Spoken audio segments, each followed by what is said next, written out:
স্পিকারের আসন থেকে এক্সপান্স করার ঘোষণা দিয়েছি, সেই জায়গায় আবার নতুন করে আপনি জাস্টিফাই করার কিছু নেই। আপনার অন্য কোনো বক্তব্য থাকলে বলতে পারেন, না হলে বসেন। মাননীয় স্পিকার, আগে মাননীয় সংসদ সদস্য মনিরুল হক চৌধুরী সাহেব যে বক্তব্যটি দিয়েছেন, আমরা এই সংসদে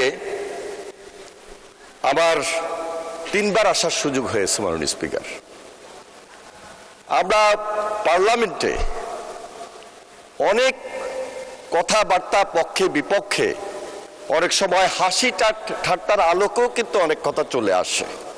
এই যে ইমিডিয়েট গত পরশুদিন আমাদের মাননীয় জ্বালানি বিদ্যুৎ মন্ত্রী সাহেব বক্তব্য রেখেছেন এবং সেখানে বিয়ে শাদী নিয়ে ব্যক্তিগতভাবে সেখানে কথাবার্তা হয়েছে, সেখানে কিন্তু এক্সপান্সের মতো কোনো কথা আসে নাই।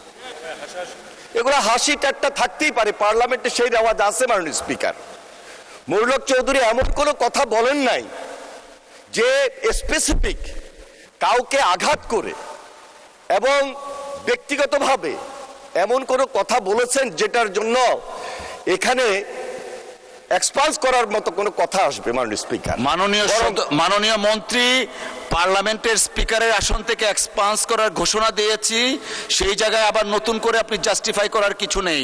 আপনার অন্য কোনো বক্তব্য থাকলে বলতে পারেন, না হলে বসেন। মাননীয় স্পিকার, আমি যেটা বলতে চেয়েছিলাম, সর্বপ্রথমেই বিরোধী দলীয় উপনেতা যখন আমাদের সালাউদ্দিন সাহেব কথা বলছিলেন তখনই আমি দাঁড়িয়েছিলাম।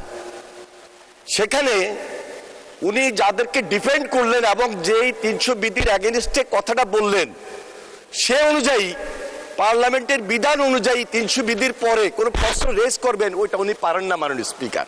কিন্তু তিনি রেজ করেছেন এবং তিনি রেজ করেছেন করেই উনি বিদায় নিয়েছেন এখান থেকে।